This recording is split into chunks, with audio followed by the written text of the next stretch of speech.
So Leila Travis, you recently joined Thinkbox TV. Could you maybe just tell us a little bit about the role of Thinkbox in the UK? Yes, so we are the marketing body for commercial television in the UK, and our aim really is to help advertisers get the best use out of today's TV. So we also commission a lot of research, so we work with the likes of Ubiquity and PwC, and again all of that research really just helps emphasise the point that TV is still a really effective medium for advertisers. And what kind of questions are clients asking you about the role of TV in the overall advertising mix? We have a lot actually on a week-by-week basis, but I think the most common questions are, does TV work? And how should we be using TV in this modern age? And with the penetration of new devices, there's a misconception that actually everybody is now watching television on demand, and actually on demand still only accounts for about 1.5% of total television viewing. So we have a role to play in proving that actually the majority of viewing is still on TV, and not to worry too much about consumers changing behaviour. But digital devices are having an impact on how we consume TV. What are the kind of changes you're observing at the moment?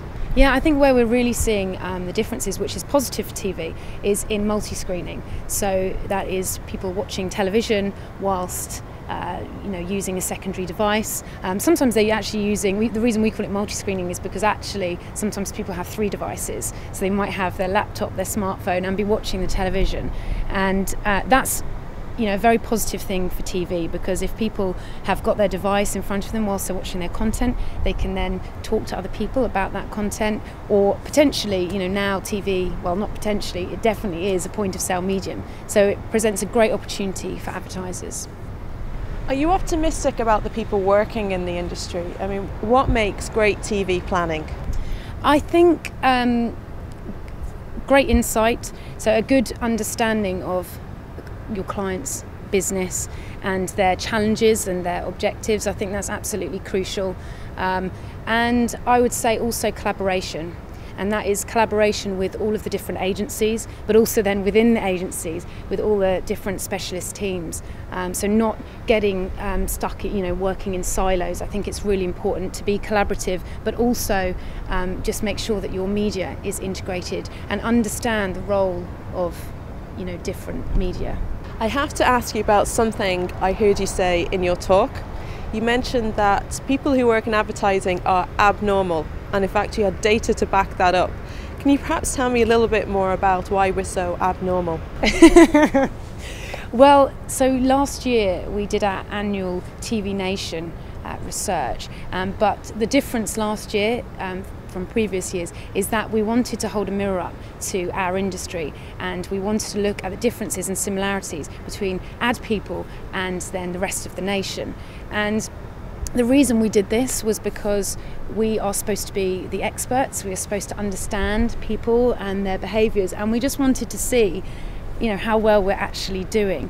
And we worked with Ipsos Mori, and we did a survey of both ad people and our TV Nation sample, and out of that came some actually, I guess, surprising but also some quite worrying figures, and particularly how much we underestimate the time spent watching television and how much we overestimate the time we spend online. And I think there's a danger in our industry of using ourselves as a sample of one, because maybe we have access to so many different devices, and maybe we have longer commutes, and we are hopeless social media addicts, so we assume that the rest of the country are as well.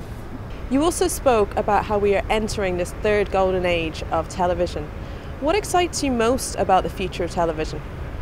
I think the quality of the actual set itself, so they are just getting bigger and brighter and better.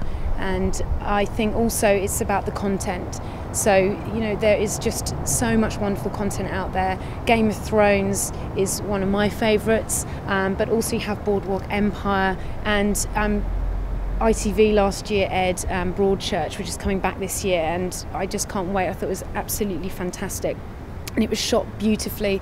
So there's all this wonderful content that we can now watch in HD on our beautiful TV sets. But I think what also excites me is the fact that all this emerging technology is just bringing people closer to TV. So, you know, a few years ago, you know, TV was dead, and we hear that every year. There's always something that's going to kill TV. It used to be the DTRs, but that hasn't happened. And a few years ago, you know, it was the fact that, you know, digital and new devices would take people away from TV, but all they're actually doing is bringing people closer and allowing people to interact with the TV screen. So it's a very exciting time for new people coming into the industry, and I think it's really important to support those new entrants. What is the best career advice you've ever received? Again, I've been given a few pieces of advice, but the thing that really sticks in my mind, I was told that you should always be bold and be brave, because what's the worst that can happen?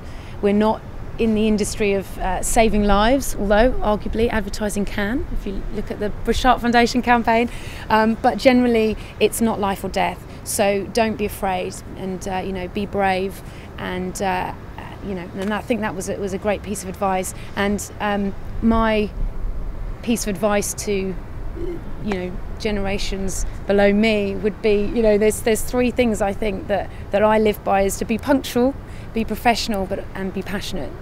And I think if you live by that, then you'll always succeed.